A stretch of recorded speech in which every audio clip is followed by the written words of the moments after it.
Hi, welcome to the chapter of volume. The volume is the last chapter of geometry, and now we will study what's volume. Now, until now in geometry, we have studied only two-dimensional figures. We have studied about triangles, circles, and polygons. Now, in all these two-dimensional figures, there were only two dimensions. There was length and then there was width. There was no height.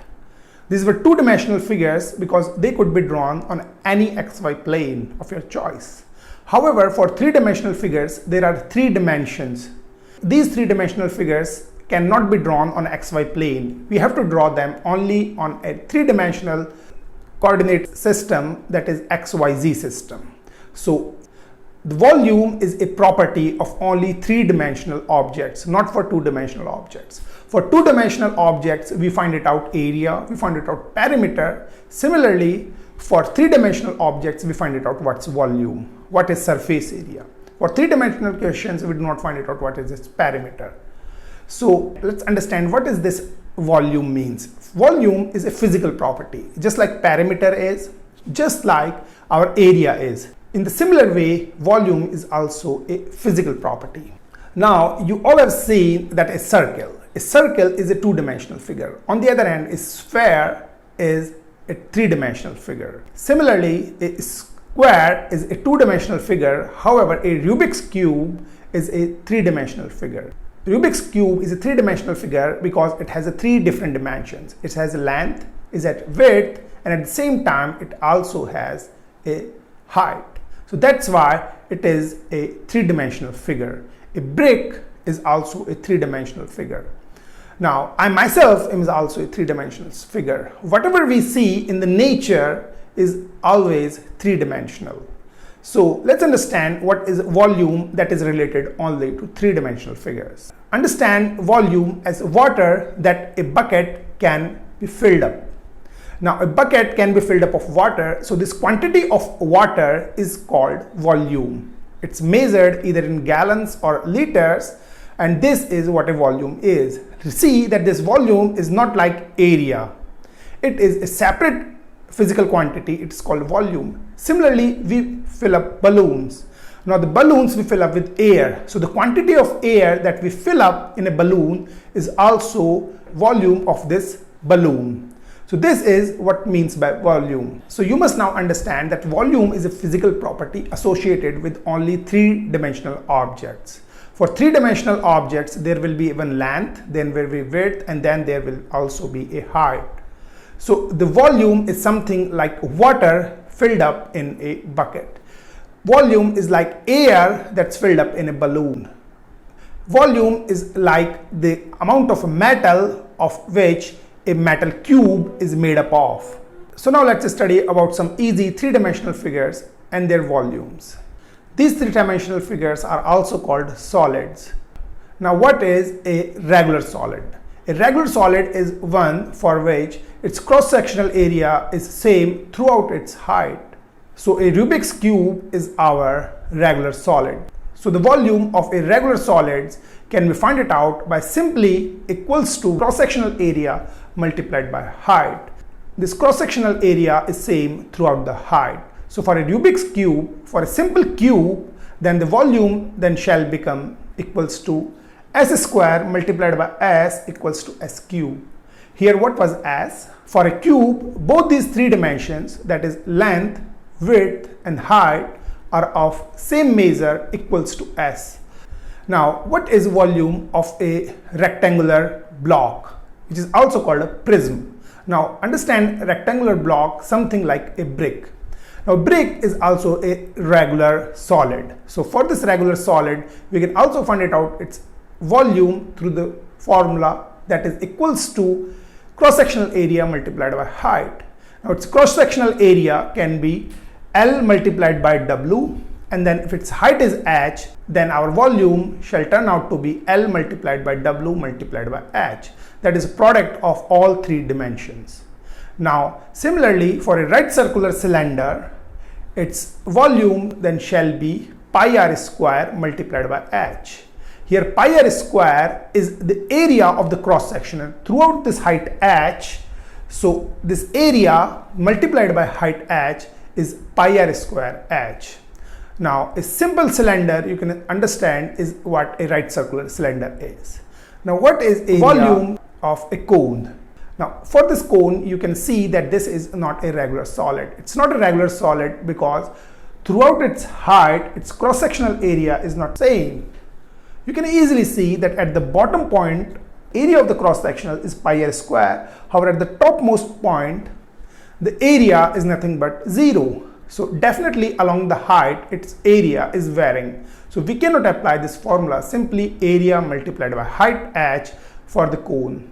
For this, you will have to use another formula, that is pi r square h divided by 3. You will have to remember this formula. Similarly, volume of a sphere is 4 by 3 pi r cube, where r is radius of a sphere.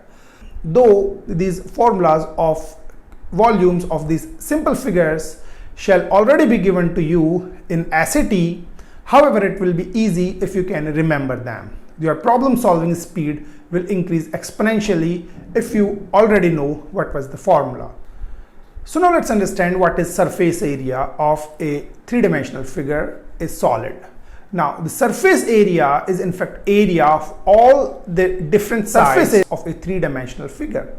For example, for a cube, there are total 6 different sides. Surfaces, for all those 6 different sides, area is same as a square. So for a cube, then its surface area is nothing but s square plus s square plus s square plus s square plus s square. For all those 6 sides, surfaces, it shall come out to be nothing but 6s square. Similarly, for a rectangular block or prism, the two opposite surfaces are of the same area. So then the surface area of a whole rectangular block shall come out to be 2 times of LW plus LH plus WH, where L, W and H are 3 different dimensions of a rectangular block or prism. Now let's again understand what volume was. The volume was the water in the bucket. The volume was the quantity of the metal of which a metal cube is made up of. The many times questions shall be asked to you that there is a grain silo and how much amount of grain we can keep in this grain silo. Now the amount of the grain, you can find it out only and only if you can find it out what is the volume of that grain silo. Now some other questions shall be asked, like some bigger solid will be given to us, and then the problem will say that this bigger solid was broken into some other many solids. So what is the dimensions of these smaller one solids? So in this case, what we have to do is that the volume in the first case and the volume in the second case shall be equal, because the metal or whatever be the material that this first bigger block was made up of shall remain same. The metal will remain same in both the first case and in the second case. The mass remains same. Mass is nothing but density multiplied by volume. As long as we have not changed the density, the volume is also remains conserved. So in the volume chapter, they will ask us what is the surface area of the solid, what is the volume of the solid, and so on. So now let's understand through examples. Now the first example is this one. Now, what is surface area of a cube is its volume is 125 inches cube. Now, we know that the surface area of a cube is 6s square. However, the side length of each side we should know. We do not know the length of each side, so we have to first find it out what is the value of s. Now, however, what we have been given is that the volume of this cube is 125 inches cube. The volume is nothing but s cube, so s cube equals to 125, or then s equals to cube root of 125. Cube root of 125 is nothing but 5. You can find it out this using calculator. So s equals to 5. So now I know that each side equals to s. Now the surface area is nothing but 6s square. I'm putting the value of s equals to 5 in my surface area formula, and I'll have 6s square equals to 6 multiplied by 5 square. That's nothing but 6 multiplied by 25, or equals to 125 inches square. Now one more thing, you can see that the units of volume are always in length cube. For example, inches cube. The units of area are always in inches square, while length is then measured in simple 1 power of length, simply like inches or meters or miles or so on. So let's solve another problem. Another problem states that a new sphere is created with half the radius of original sphere. What is the percentage decrease in volume of new sphere compared to the original sphere? So what we have been given in this problem, that there was this bigger sphere and they made another sphere. Now for this another sphere, this new sphere, the radius is exactly half of the original one. So let's understand how this volume have changed.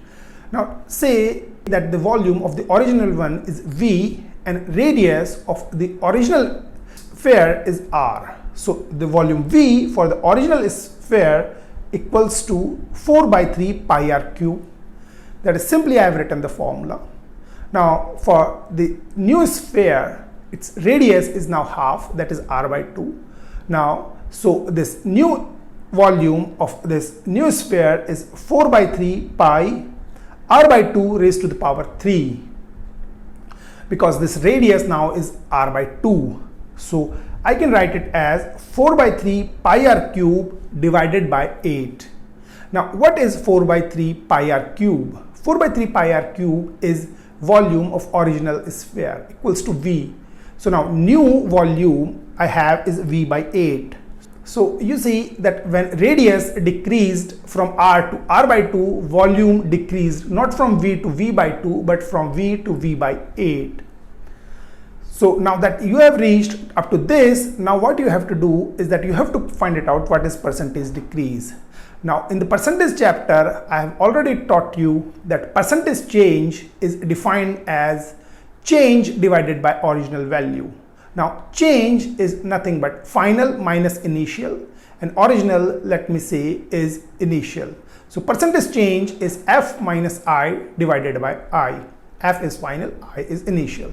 So what was the final volume? V by 8. What was the initial volume? V.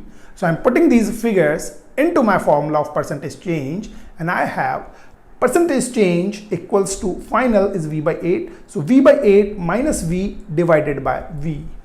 In the numerator, V by 8 minus V is nothing but minus 7 by 8 V.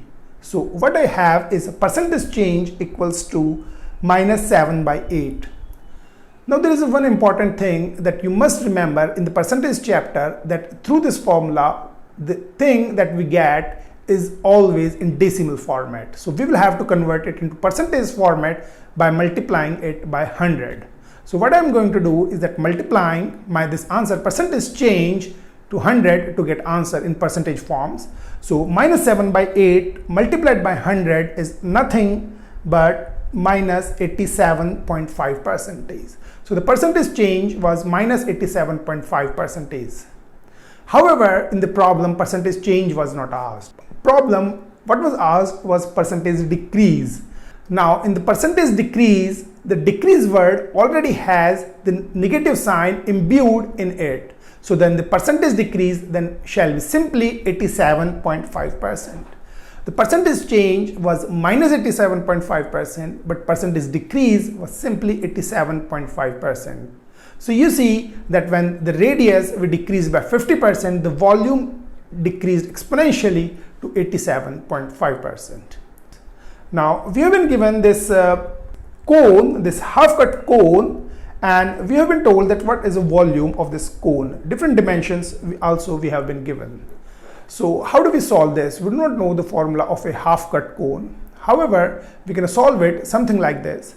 Consider this half cut cone made up of this bigger cone, and then we subtract from this bigger cone this smaller cone.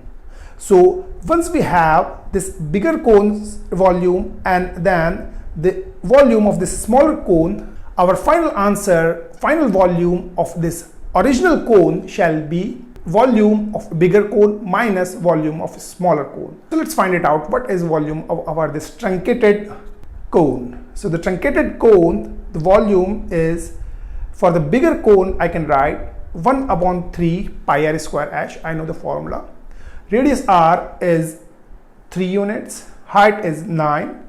So 1 upon 3 pi 3 square multiplied by 9 minus 1 upon 3 pi. Now the radius for the smaller cone I don't know, so I'm just simply write r square multiplied by height is 3. So now first I will have to find it out what is r.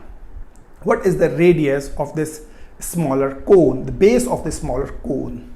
Now how do I find it out? What is the radius of this smaller cone? This I find it out through this way.